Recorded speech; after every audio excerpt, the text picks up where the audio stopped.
Good morning everyone. आप सभी मेरी आवाज को बेहतर ढंग से सुन पा रहे हैं।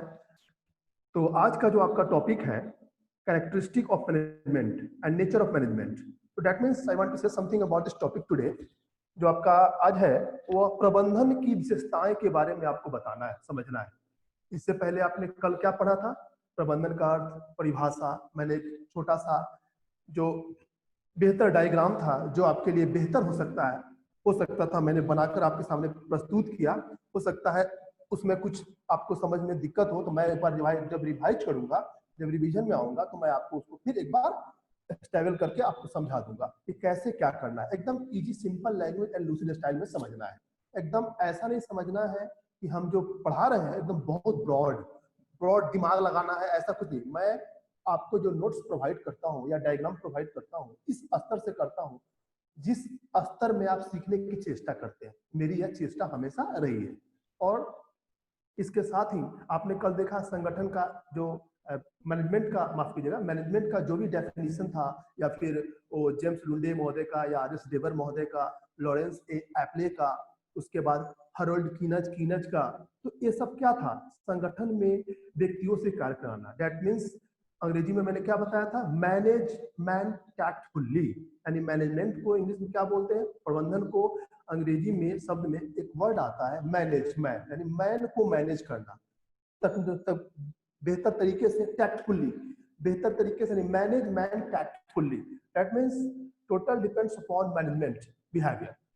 तो आप देख सकते हैं यहाँ कि मैंने आपको एक आकृति भी बनाई थी कि प्रबंधन क्या होता है, कैसे प्लानिंग होती है, कैसे ऑर्गेनाइजेशन होता है, कैसे एडमिनिस्ट्रेशन उसमें आता है, उसके बाद गाइडेंस आता है, उसके बाद कंट्रोलिंग आता है। तो मैंने आपको इसलिए आकृति बनाया डुप्ले महोदय का, जिससे आपको यह स्पष्ट हो सके कि किस आधार पर जो मैनेजमेंट होता है, काम करता है, उस मैनेजमेंट में कौन कौन सी चीज अंतर्निहित होते हैं, जिसके माध्यम से कोई भी प्रबंधक, याद रखिएगा, प्रबंधन अलग, प्रबंधक अलग।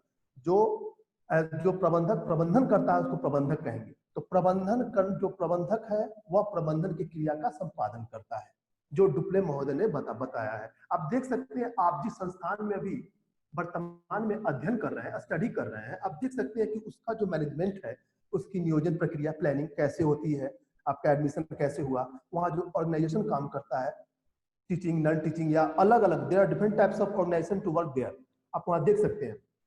उसके बाद उसका एडमिनिस्ट्रेशन है, किसी प्रकार की समस्या होने पे आप वहाँ जाते हैं कि सर मुझे ये समस्या है, ऐसा, आप उसको देख सकते हैं।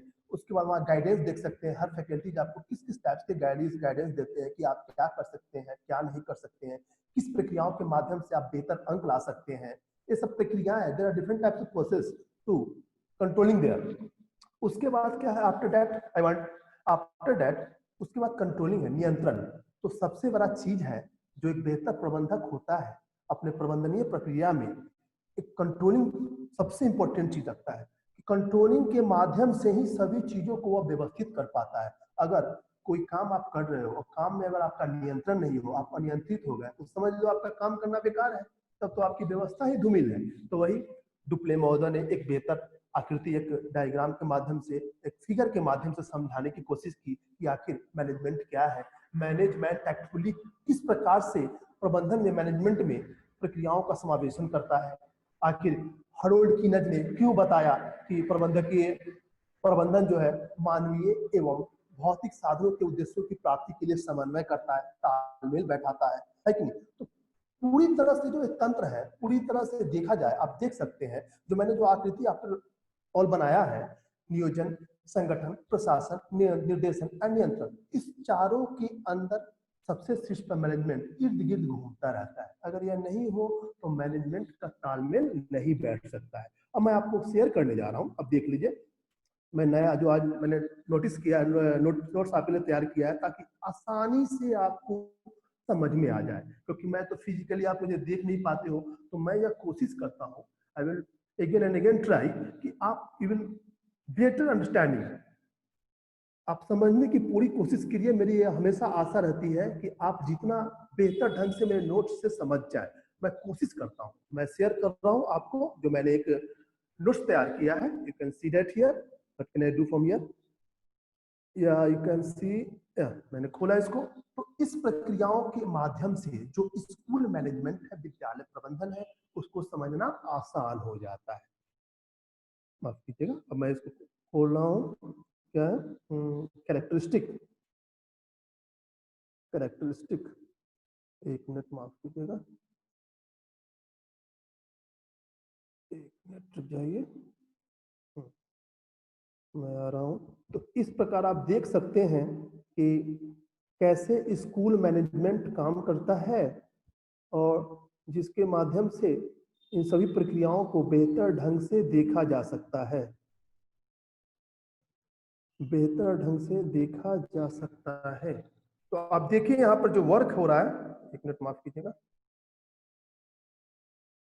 एक मिनट। तो आप देखिए यहाँ कैरेक्टरिस्टिक मैं डाला हूँ। तो ये जो विशेषताएं हैं, जिस विशेषताओं के आधार पर आप देख सकते हैं कि कैसे स्कूल मैनेजमेंट काम करता है, यहाँ मैंने ओपन किया। अब आप इसको देखो ध्यान से। जो व्यवस्थाएं हैं, जो उपयुक्त परिभाषाएं हैं, उसकी समीक्षा के उपरांत यह देखने को मिला कि प्रबंधन जो है, जो विशेषताएं हैं, अभी जो आप पढ़ रहे हैं, आज क्या पढ़ रहे हैं? प्रबंधन की विशेषताएं। यहाँ आप देखिए, मैं थोड़ा लाइट ज्यादा करता हूँ। आप देखिए यहाँ मैं थोड़ा जूम भी करता हूँ। मैं समझता हूँ मेरा पूरा पेज स्पष्ट आपको दिख रहा होगा। हाँ, अब आप इसको देखिए, मैं थोड़ा सा और जूम करता हूँ। हाँ, देखिए यहाँ, इसको थोड़ा इधर करता हूँ। हाँ, देखिए यहाँ मैंने जो लिखा है कैरेक्टरिस्टिक ऑफ मैनेजमेंट, यहाँ आप अभी क्या पढ़ रहे हैं? प्रबंधन की विशेषताएं। उसके बाद आप फिर पढ़ेंगे स्कूल विद्यालय प्रबंधन की विशेषताएं, वो अलग है। अभी आप क्या पढ़ रहे हैं? प्रबंधन की विशेषताएं। तो जो मैंने यहाँ लिखा है स्पष्ट, आप मैं नोटेट करता हूँ यहाँ। देखिए, आप इस चीज को देखिए, जो ऊपर जो उपयुक्त परिभाषाओं की समीक्षा से आपने ऊपर जो भी परिभाषाएं को देख, जो भी परिभाषाओं को आपने देखा कल, दुप्ले महोदय का, कीनज महोदय महोदय का, अल्बानेस का, तो आप उस परिभाषाओं के आधार पर समीक्षा, उसकी समीक्षा की गई। ओवरऑल यह देखा गया कि उसकी विशेषताएं क्या हो सकती है, किसकी? मैनेजमेंट की। तो मैंने लिखा मैनेजमेंट में, आप देखिए पहला देखिए, मैंने यहाँ लगभग 60 टॉपिक को यहाँ डाला है। देखिए, तो टॉपिक्स देखिए क्या कहता है। टॉपिक्स कह रहा है, बोल रहा है, कह रहा है कि जो उपयुक्त तथ्यों के आधार पर यह स्पष्ट होता है कि प्रबंधन क्या व्यक्तियों से कार्य करने की एक प्रक्रिया है, और साथ ही साथ एक बेहतर प्रबंधन तभी हो सकता है जब उसमें कला और विज्ञान दोनों हो। कला क्यों? एक कलात्मक दृष्टिकोण के आधार पर आप क्या करते हैं? व्यक्तियों को संगठित करते हैं, और उसमें वैज्ञानिक प्रकृति के आधार पर बहुत सारे प्रिंसिपल, सिद्धांत, केसेस देकर उनको मैनेज करते हैं कि आपको इस काम को बेहतर ढंग से करना है। उसमें मोटिवेशन भी होता है, बहुत सारी चीज होते हैं। तो आपको यह समझना है कि जो प्रबंधन है की विशेषताएं हैं, मुख्य रूप से कार्य कराने की कला और विज्ञान है, जो स्पष्ट मैंने पॉइंट नंबर 1 में डिनोट किया है। उसके बाद आप देख सकते हैं कि इन प्रक्रियाओं यानी कला और विज्ञान के माध्यम से ही कोई संगठन बेहतर ढंग से काम कर सकता है। आप मान लीजिए कोई अगर पुल का निर्माण होता है, तो आप देखिए उसमें कितने वर्क होते हैं। तो उसमें कलात्मक दृष्टिकोण होता है, उसका स्ट्रक्चरिंग किया जाता है। एक कंप्रेसिबल के वर्क के आधार पर उसको बनाया जाए, या फिर प्रेशर के वर्क के आधार पर बनाया जाए। तो दैट मीन्स आप देख सकते हैं यहाँ पर कि एक प्रकार का आर्ट, कला है कि कैसे आप देखिए, जैसे हावड़ा का ओवरब्रिज देख, पुल देखिए आप, कैसे मात्र ओनली 2 पिलर है, उसमें एक कलात्मक दृष्टिकोण, उसमें एक वैज्ञानिक दृष्टिकोण भी। तो जो उस समय के इंजीनियर होंगे ब्रिटिश काल के, वह यह बताए होंगे, समझाए होंगे कि वो अपने इंजीनियरिंग डिपार्टमेंट के आधार पर, अपने साइंटिफिक व्यवस्थाओं के आधार पर यह बताए होंगे, समझाए होंगे कि ऐसे बनाने से इसकी प्रकृति बेहतर होगी, तो यह लंबे समय तक टिक सकता है। तो उसका एक कलात्मक दृष्टिकोण दिखता है। जैसे आप अपने संस्थान का इंफ्रास्ट्रक्चर देख लो कि जो बिल्डिंग्स बने हैं किस आधार पर बने हैं, तो उसमें एक कलात्मक दृष्टिकोण दिखता है। जैसे आप कोई ड्राइंग करते हो, तो जो आर्ट आपका है, जो आप जिस कला का प्रयोग करते हो, तो एक सिस्टम से करते हो, ताकि उस सिस्टम में किसी प्रकार का उतार चढ़ाव न हो। बेहतर ढंग से पहले 1 2 3 4, तब तो एक सिस्टम तैयार होता है। और उसमें अपना जो वैज्ञानिक परिधि है, अगर वैज्ञानिक परिधि आज के मैनेजमेंट में ना हो, तो तार्किकता नहीं हो सकती है विद्यार्थी। अब पॉइंट नंबर 2 देखिए क्या लिखा है। मैंने जो कल बताया ही था, व्यक्तियों तथा कार्यकर्ताओं से समूह में संगठित रूप से कार्य कराया जाता है। मैं कल बताया ही था, कोई भी मैनेजमेंट होता है, तो उस मैनेजमेंट में जो ऑर्गेनाइजेशन होता है, उसमें जितने भी व्यक्ति और कार्यकर्ता होते हैं, जो उसमें संलग्न होते हैं, उस समूह में सभी को संगठित रूप से एक साथ जोड़कर काम कराना ही प्रबंधन की व्यवस्था कहलाता है। तो ये क्या है, प्रबंधन की विशेषता है। देखिए मैंने जो नोट्स तैयार किया पॉइंट वाइज, ताकि आप एक झलक देख लो तो समझ जाओ। उसके बाद क्या है, जब कोई मैनेजमेंट बनता है, प्रबंधन की व्यवस्था होती है, तो जो ऑर्गेनाइजेशन होता है सब क्या करते हैं, एक समूह में काम करते हैं। एक समूह में काम करते हैं, एक आपसी भाईचारे के साथ काम करते हैं, कोई किसी पर टीका टिप्पणी नहीं, और एक बेहतर समन्वय करते हैं, तालमेल बैठाकर काम किया जाता है। इसलिए इसमें सामूहिक क्रियाओं को क्या बोलता है, बढ़ावा मिलता है, कि समूह में कार्य करने की क्षमता का विकास होता है। मैंने कल ही आपको बताया था, भारत क्या है, एक विकासशील देश है, एक प्रजातांत्रिक देश है, भारतीय संविधान सबसे बड़ा है, तो इसमें प्रबंधन करना एक बहुत बड़ी चुनौती है। इसीलिए समूह में काम करना आज हमारी जो आवश्यकता है बहुत है, अनंत हो गई है। आवश्यकताओं की पूर्ति के लिए आप अकेले सब काम को नहीं कर सकते हैं, तो इसके लिए आपको क्या करना होता है, समूह बनाकर कार्यों का बंटवारा करना होता है, ताकि आप सभी कामों को आसानी से कर सके।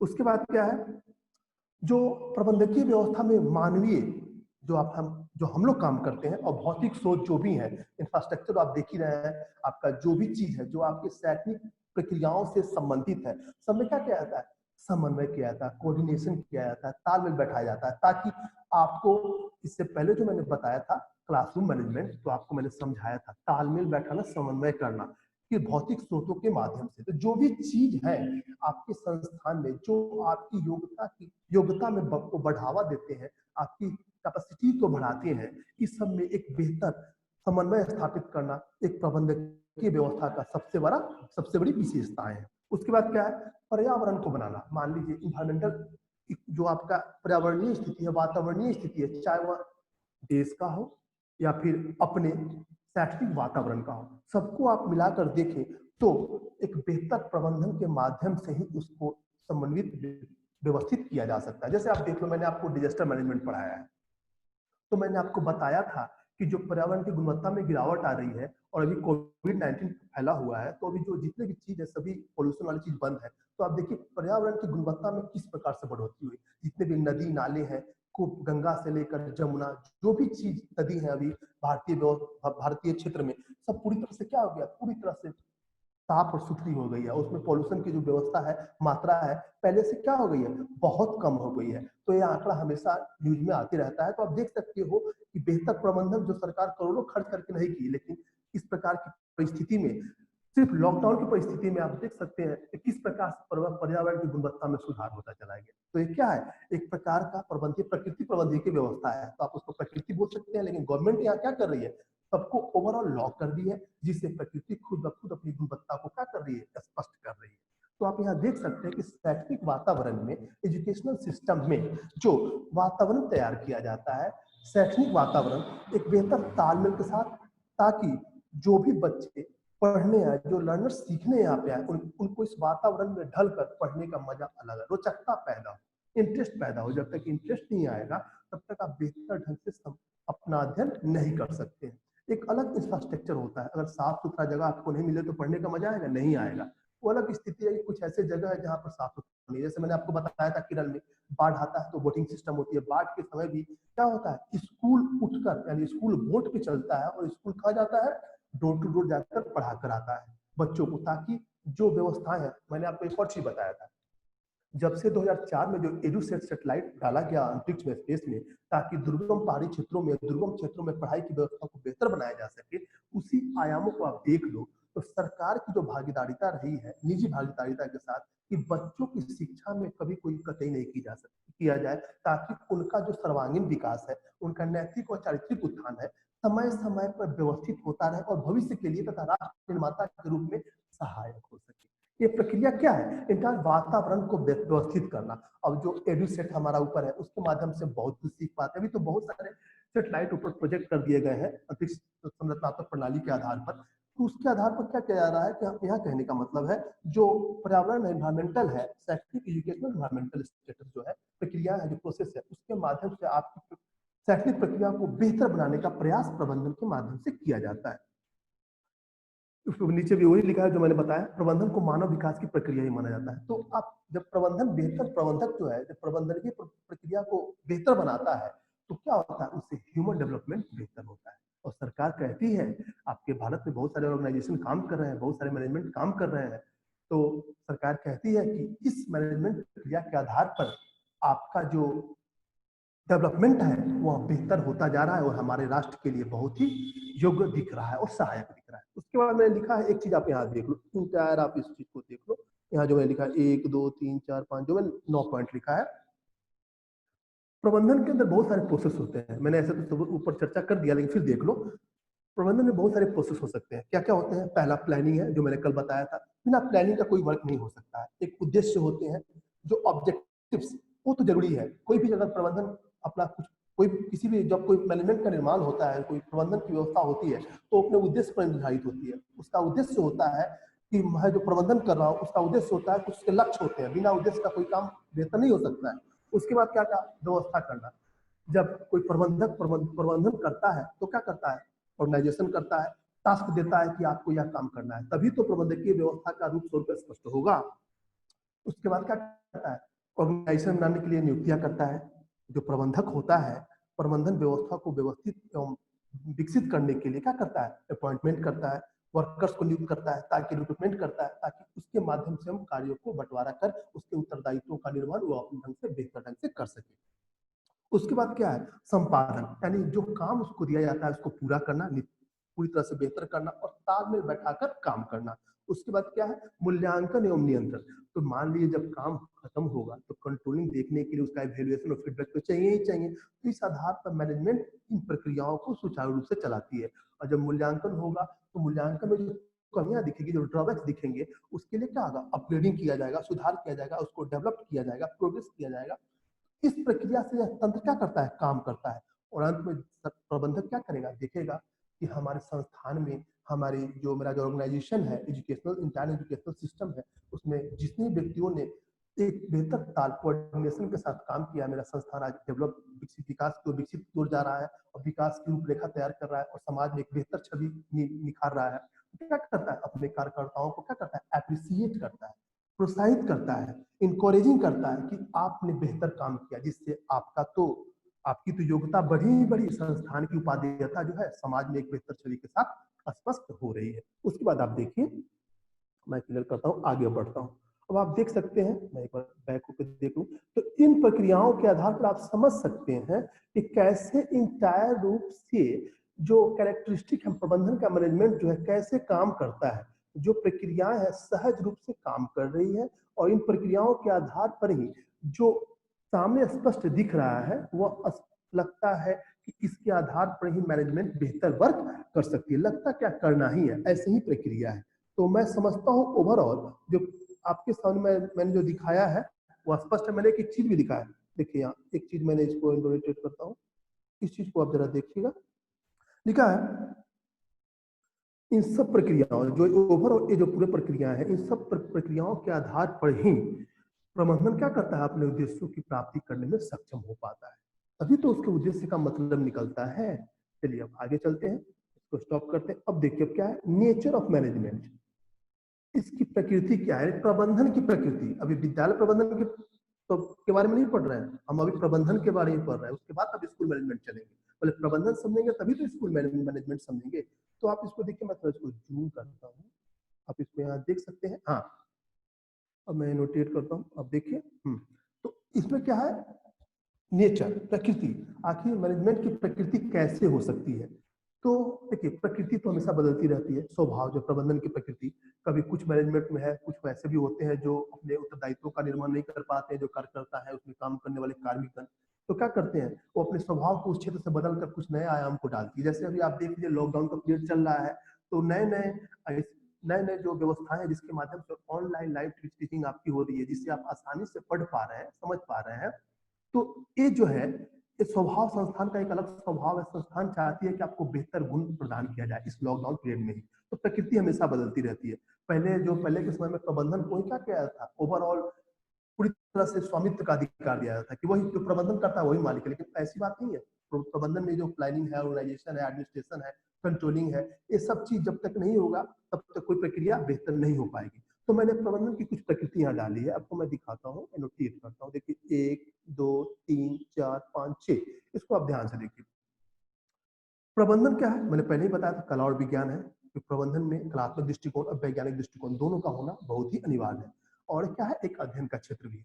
अध्ययन का क्षेत्र तो होगा ही जहाँ अध्ययन की प्रक्रिया होती है। और आप इंटायर रूप से देखते हैं कि प्रबंधन जब आप करते हैं, कोई जब प्रबंधक एक बेहतर प्रबंधन करता है तो यह देखता है, वो यह स्टडी करता है कि किस प्रकार से जो क्रियाएं हैं, जो एक्टिविटीज है इस संस्थान में हो रही है या किसी और प्रक्रियाओं में हो रही है, जो प्रोसेस हो रहा है किस प्रकार से फुलफिल हो रहा है, ताकि हमारी जो प्रबंधकीय व्यवस्था है बेहतर हो। तो क्या करता है, ओवरऑल एक अध्ययन अध्ययन करता रहता है, सोचते रहता है कि समय पे जो त्रुटि होगी उसकी समस्याओं का समाधान करके इसको और बेहतर अपग्रेड किया जाए। प्रोग्रेस अपग्रेड के माध्यम से फिर प्रोग्रेस इसका होगा। तो अगला क्या है, लिखा है प्रबंधन एक विकास का साधन है। सही बात है, बेहतर प्रबंधक अगर बेहतर प्रबंधन करता है तभी तो उसका डेवलपमेंट होगा, तभी तो प्रोग्रेस होगा। अगर नहीं करेगा तो कहां से प्रोग्रेस होगा। आप इस चीज को देख लो, मान लीजिए डेवलपमेंट की प्रक्रिया देश, आज हमारा भारत देश है, समय रहते इस कोविड-19 को लॉकडाउन के पीरियड लॉकडाउन करके लोगों की जान बचाने की जो चेष्टा किया है वो क्या है, एक विकास का साधन है, एक बेहतर प्रबंधन है, मैनेजमेंट उसने आप एक ऑर्गेनाइजेशन बनाया, बहुत सारे उसके अंदर तंत्र काम कर रहे हैं, हर क्षेत्र में तंत्र काम कर रहे हैं। भारत के 28 राज्यों में जो भी तंत्र है बेहतर ढंग से काम करके लॉकडाउन की प्रक्रिया को पूरी तरह से फुलफिल कर रहा है, ताकि एक बेहतर कोऑर्डिनेशन के साथ लोगों को समझाने की चेष्टा की जाए, ताकि आप घर से बाहर न निकलिए। घर से बाहर निकलने की स्थिति में बहुत खतरा है, आप ही को खतरा नहीं, पूरे देश को खतरा है। तो क्या है, इसके माध्यम से देश समय रहते समय से पहले जो प्रक्रिया है उनकी जो प्रोसेस है कि हाँ लॉकडाउन के पीरियड को कम किया, स्टॉप किया जाए, फिर लोगों को बेहतर जीवन जीने के लिए, पूरा दैनंदिन काम करने के लिए, लोगों को स्पष्ट बाहर निकलने के लिए समय सीमा तय की जाए, उसके बाद ओपन कर दिया जाए। तो क्या है, इसके माध्यम से उसकी विकास की प्रक्रिया की लोगों की मरने की क्षमता और लोगों में सक्षमता घर में रहने की बढ़ गई। ये क्या है, देश का एक देखा जाए तो डेवलपमेंट या प्रोग्रेस की प्रक्रिया है कि अन्य देशों की अपेक्षा भारत की स्थिति सब में बेहतर है। तो और लोग कहते हैं कि भारतीय स्थिति इस कोविड-19 की स्थिति में बहुत ही बेहतर दिख रही है, क्योंकि वहां जो मृत्यु दर है हम लोग की अपेक्षा क्या है, बहुत कम है। तो विकास कब हो सकता है, बेहतर प्रबंधन के माध्यम से ही। और बेहतर प्रबंधन कब बेहतर होगा, जब ऑर्गेनाइजेशन जो संगठन में जो भी व्यक्ति है कार्य समूह में एक बेहतर तालमेल के साथ काम करे तब। उसके बाद क्या है, इस पर लिखा हमने सार्वभौमिक प्रक्रिया है। जो व्यक्ति काम करते हैं उस सब की सार्वभौमिक प्रक्रिया पूरी तरह से उनकी स्पष्ट भूमिका होनी चाहिए। चार चौकोर जो है, चौतरफा जो उनकी भूमिका है इस संगठन में होनी चाहिए, ताकि एक बेहतर सहसंबंध के साथ काम करने की क्षमता रुचि के साथ आगे बढ़े, तभी तो प्रबंधकीय व्यवस्था स्पष्ट होगी। उसके बाद क्या है, उसके बाद यही लिखा है संगठित समूह में कार्य करने की एक तंत्र है। सही बात है, प्रबंधन ऑर्गेनाइजेशन में काम करने का एक तंत्र है। ऑर्गेनाइजेशन नहीं रहेगा तो काम करने या काम कराने की जो आप चेष्टा करेंगे सफल नहीं हो सकता है, कभी भी आप सक्सेस नहीं हो सकते हैं। तो बेहतर प्रबंधक का काम है, प्रबंधन का काम है कि प्रबंधक का काम है कि प्रबंधक के प्रबंधनीय व्यवस्था में जो संगठित समूह है, जिस समूह को संगठित किया है किसी काम के लिए, वो एक तंत्र के माध्यम से, एक सिस्टम के माध्यम से काम करे, ताकि सभी वर्क को, सभी कामों को सही समय पर निपटाया जा सके। उसके बाद क्या है, ये भी लिखा है मैनेजमेंट एक व्यवसाय या पेशा है। सही बात है, अगर आप बेहतर प्रबंधन करते हैं तो आपका क्या है, बिजनेस भी उसको है, और आप पेशा भी कर सकते हैं कि आपका जो टेक्निक्स है, जिस टेक्निक से आप किसी बिजनेस को संभाल रहे हैं, उसमें मैनेजमेंट की सबसे बड़ी उपादेयता होती है, जो आप में यह सर्टिफिकेशनलिटी देती है, प्रमाणिकता देती है, और आपकी वैलिडिटी को बढ़ाती है, वैधता को बढ़ाती है कि आप अपने प्रबंधक प्रबंधनीय व्यवस्था में जो काम कर रहे हैं, जो आपका एजुकेशनल सिस्टम है, पूरी तरह से सामाजिक विशेषताओं के आधार पर, सामाजिक उपादेयता के आधार पर और राष्ट्र निर्माण में सहायक होने के आधार पर आपके जो भी स्टूडेंट्स बाहर निकल रहे हैं पूरी तरह से सर्वोत्तम गुण वाले हैं, उत्तम योग्य हैं, जो अपने जीविकोपार्जन के लिए, अपने जीवन निर्वाह के लिए किसी भी परिस्थिति में क्या है, बेहतर हो सकते हैं। तो ये व्यवसाय तो उनका है ही, साथ ही साथ एक बेहतर परिवेश भी वो तैयार कर रहा है। और यहाँ लिखा भी उसकी अपनी आचार संहिता, डेट में सही बात है, उसके अपने आचार संहिता कोड्स है। आचार संहिता आप सुनते होइएगा हमेशा, जो जब वोटिंग सिस्टम होता है तो आचार संहिता लग जाती है, उसी प्रकार एक अपना उसका रूल रेगुलेशन होता है, कोड होता है, नियम होते हैं, उसकी नीतियां होती है, उस नीतियों के आलोक पे काम करता है वो। ऐसी जरूरी नहीं है कि उस पर नीतियां थोपी जाती है, उसकी अपनी एक परंपराएं होती है, नीतियां होती है, जिसके आधार पर वह वर्क करता है। उसके बाद क्या है, यहाँ लिखा भी है प्रबंधन पर्यावरण की गुणवत्ता बनाए रखने का कार्य करता है। यानी आपको मैं बताया है, पर्यावरण की गुणवत्ता एक बेहतर मैनेजमेंट के माध्यम से ही स्पष्ट हो सकती है। मैंने डिजास्टर मैनेजमेंट में ही आपको बहुत सारी चीज बताई, अभी भी बताया। पर्यावरण की गुणवत्ता जो है सुनिश्चित, मान लीजिए पर्यावरण यहाँ आप लीजिए एजुकेशनल सिस्टम से, तो आपका इंटायर जो इस कॉलेज में आप अभी पढ़ रहे हैं उस कॉलेज में इंटायर रूप से आप देख लो कि एजुकेशनल एनवायरनमेंट जो है क्या करता है, ऐसा तंत्र स्टाफ उसमें ऐसे प्रबंधकीय व्यवस्था है जिसके माध्यम से आप में क्वालिटी बढ़ती रहती है।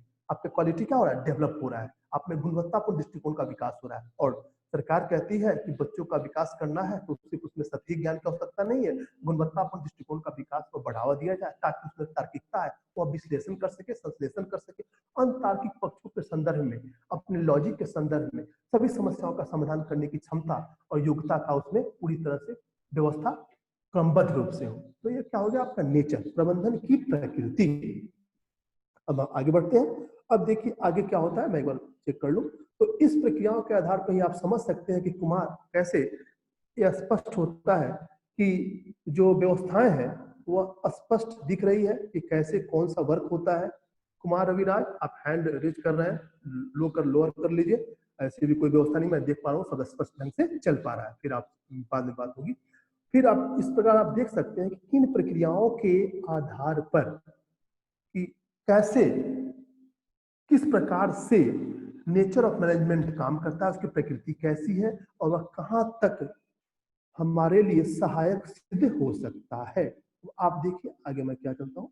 देखिए आगे मैंने लिखा है, अब देखिए स्टार्ट हो रहा है आपका कैरेक्टरिस्टिक ऑफ स्कूल मैनेजमेंट, यानी विद्यालय प्रबंधन की विशेषताएं। अभी आपने क्या पढ़ा, प्रबंधन की विशेषताएं, कि प्रबंधन की क्या क्या विशेषताएं हो सकती है। आपसे एग्जाम में पूछ सकता है कि प्रबंधन की विशेषताओं का उल्लेख करें, या पूछ सकता है विद्यालय प्रबंधन और प्रबंधन की विशेषताओं के बारे में आप क्या समझते हैं, या पूछ सकता है कि विद्यालय की प्रकृति से आप क्या समझते, माफ कीजिए, प्रबंधन की प्रकृति से आप क्या समझते हैं, किन व्यवस्थाओं के आधार पर वह विद्यालय प्रबंधन की प्रक्रियाओं को स्पष्ट करता है। ऐसे क्वेश्चन हो सकता है लॉन्ग टाइप में, शॉर्ट टाइप में तो ऐसे ही पूछ देगा, बस प्रबंधन की प्रकृति से आप क्या समझते हैं संक्षिप्त में बताएं। 17 वर्ड में देना होता है, 17 वर्ड में देना होता है, माफ कीजिएगा। उसका प्रबंधन की विशेषताओं के बारे में पूछ सकता है। तो अगला आपका टॉपिक्स है कैरेक्टरिस्टिक ऑफ स्कूल मैनेजमेंट, यानी विद्यालय प्रबंधन की विशेषताएं।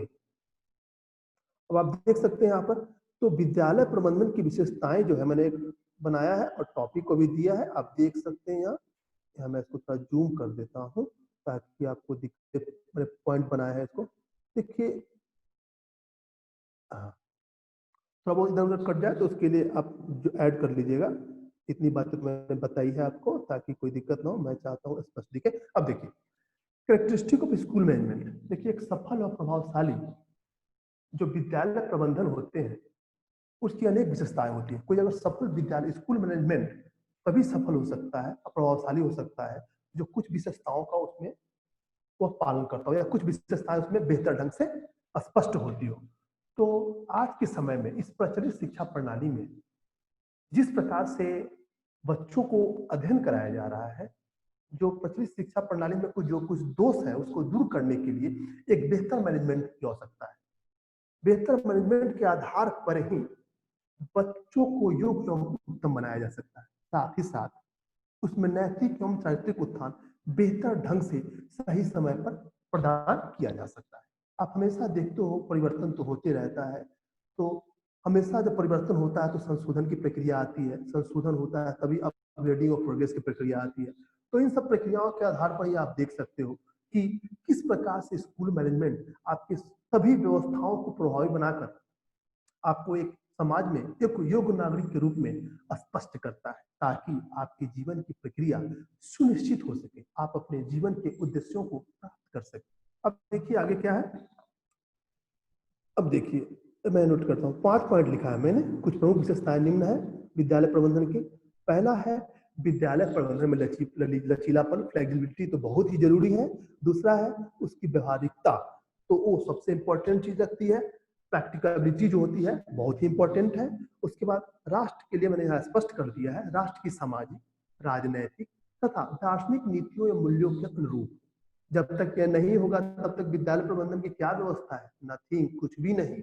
अगर आप विद्यालय खोलें और विद्यालय में जो बच्चे पढ़ रहे हैं राष्ट्र निर्माता, राष्ट्र सहायक के रूप में अगर स्पष्ट नहीं अपने आप को कर पाते हैं, योग्य नहीं बन पाते हैं, तो वह व्यवस्था धूमिल है। यानी आपका प्रबंधन तंत्र पूरी तरह से क्या है, लाचार हो चुका है। आप सक्षम नहीं है, आप लोगों कैपेसिटी नहीं है प्रबंधन करने की, मैनेजमेंट करने की, जिससे आप बच्चों को योग्य नागरिक बना सके भारतीय संदर्भ में या वर्ल्ड लेवल पे जिस व्यवस्थाओं के। क्योंकि बच्चे क्या होते हैं, मैंने इससे पहले डायग्राम में बताया है योग्य नागरिक बनाना, सक्षम बनाना।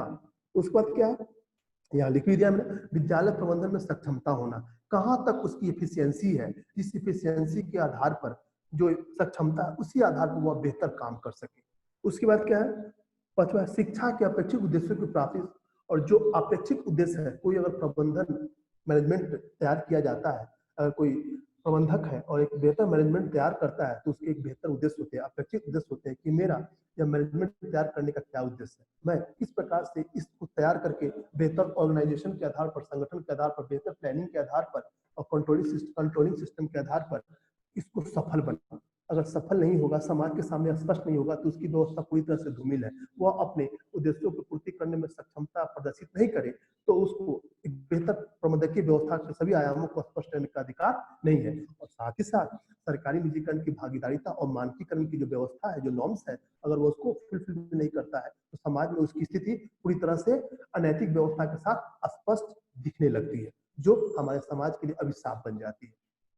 अब देखिए, मैंने विद्यार्थी जी, अब मैंने इस सबको, माफ कीजिएगा, मैंने इस सबको स्पष्ट रूप से अलग अलग पॉइंट वाइज डिवाइड किया है। ठीक है, देखिए टाइम में लगभग 34-6 मिनट बचा हुआ है, एक दो पॉइंट डील हो ही जाएगा, क्योंकि 2 मिनट मुझे आपसे बात करने के लिए भी चाहिए। तो यहाँ देखिए, मैंने विद्यालय प्रबंधन में लचीलापन। देखिए, कोई भी विद्यालय अगर निर्माण होता है, प्रबंधकीय व्यवस्था करता है, तो उसकी व्यवस्था बेहतर प्रारूप के साथ होनी चाहिए। बेहतर प्रारूप के साथ होने का मतलब क्या है, लचीलापन एक महत्वपूर्ण गुण होता है किसी भी विद्यालय प्रबंधन का। तो अगर लचीलापन नहीं होगा, उसमें नीतियां अगर कठोर होगी, तो कैसे कोई पालन करेगा। आप व्यवहारिकता के साथ किसी काम को करते हैं और थोड़ा बहुत ऊपर नीचे होता है, तो आप अगर लॉ टाइट रखते हैं, आपका जो रूल्स एंड रेगुलेशन अगर टाइट होता है, तो आप में लचीलापन नहीं कहा जाएगा, आप कठोर कहे जाएंगे। और उस स्थिति में क्या होगा, विद्यालय प्रबंधन की व्यवस्था अव्यवस्था में बदल जाएगी। दूसरा पॉइंट यहाँ पर मैं दे रहा हूँ, पहला तो बता दिया मैंने, इस पर 4 पॉइंट, माफ कीजिएगा 5 पॉइंट डाला है आपकी, आपको स्पष्ट रूप से समझने के लिए मैंने इसको लैंग्वेज में लिखकर पॉइंट बना दिया है। उसके बाद क्या है, जो भी विद्यालय में कार्यरत है, प्राचार्य हो गए, शिक्षक हो गए, कर्मचारी हो गए, सबको काम करने की अधिक स्वतंत्रता दी जानी चाहिए। तभी तो लचीलापन कहा जाएगा कि आप उस काम के प्रति क्या है, पूरी तरह से व्यवस्थित है, आप व्यवस्थित करना चाहते हैं, पूरी तरह से उसमें अपने आप को ढाल लेना चाहते हैं कि वह जो काम कर रहे हैं उनको पूरी स्वतंत्रता के साथ अगर आप काम करेंगे तो काम अच्छा होगा। और अगर आप काम नीतियों के साथ करेंगे, कठोर नीतियों के साथ, तो आप सफल नहीं हो पाएंगे। उसमें काम करने की स्वतंत्रता देनी चाहिए, जिससे विद्यालय प्रबंधन में लचीलापन दिखता है। उसके बाद क्या है, और उस पर तीसरा देखिए वही है, नियम परिनियम। तो लिखा है, जो विद्यालय में प्रबंधकीय व्यवस्था में जो भी नियम या परिनियमावली होती है, एक बेहतर साधन के साथ होना चाहिए। वही सब कुछ नहीं होना चाहिए। कहने का मतलब है, जो नियम और परिनियम बनाए जाते हैं, जो नियम और परिनियम का निर्माण किया जाता है, मात्र एक साधन के रूप में देखना चाहिए कि हाँ, इस नियम के आधार मानकर हम ये काम कर सकते हैं। उसी को सब कुछ मानकर अगर आप काम करते हैं और काम करवाते हैं, तो आपका यह लचीलापन नहीं कहा जाएगा। इसका मतलब आपकी नीति कठोर है। जैसे आप पढ़े हुएगा हम्बूराबी कानून माफ कीजिएगा, हम्बूराबी कानून संहिता, कान के बदले कान, आंख के बदले कान। कठोर नीति थी, उसमें प्रौक्ता नहीं थी। हिस्टोरिकल डेवलपमेंट में अगर आप देखते हैं, ऐतिहासिक विकास के स्वरूप के रूप में, तब ऐसे इंटायर एजुकेशनल सिस्टम में भी आप देखिए, बहुत सारे ऐसे संस्थान है जो फ्लेक्सिबिलिटी इसमें नहीं होती है, और संस्थान की उपाध्यता दिन प्रतिदिन क्या होती है, पूरी तरह से घटती जाती है। उसके बाद चौथा पॉइंट देखिए, जो प्रशासन उत्तम होता है, एडमिनिस्ट्रेशन, उसमें क्या होता है, लचीलापन होना चाहिए। आपके संस्थान में देखने को मिलता है, जिसमें जितने भी कार्यकर्ता होते हैं, अपने ढंग से कार्य करने का अवसर उनको मिलता है।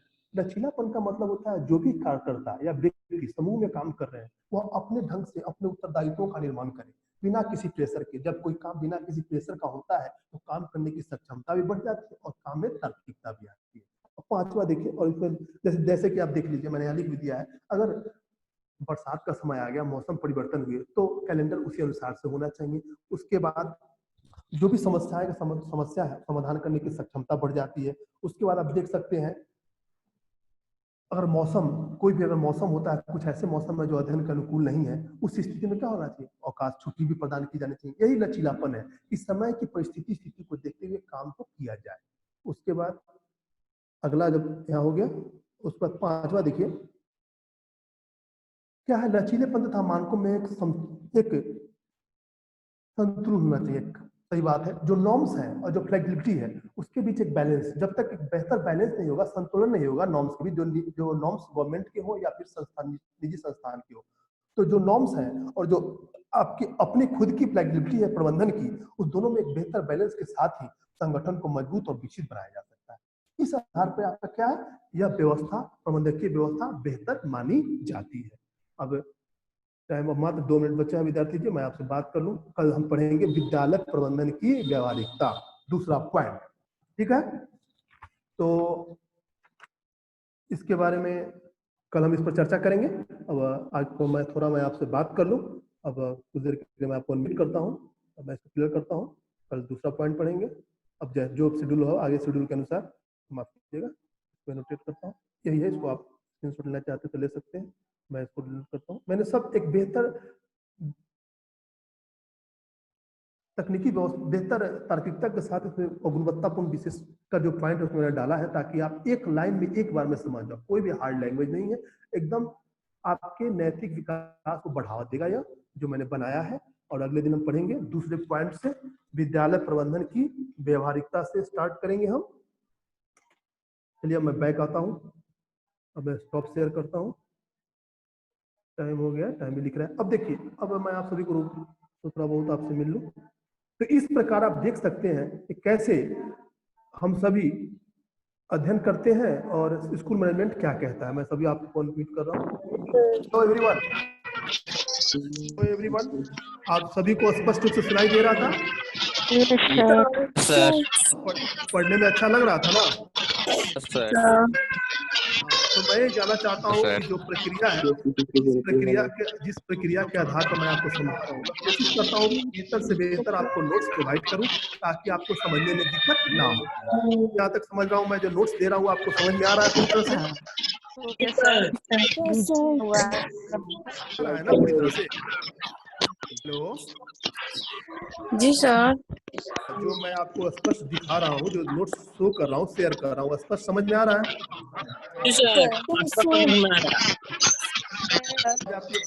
हाँ, कुछ लोग के नेटवर्क प्रॉब्लम है इसलिए उनको आवाज स्पष्ट नहीं आ पा रही होगी। खैर मैं कोशिश करता हूँ तो स्पष्ट से स्पष्ट करूँ।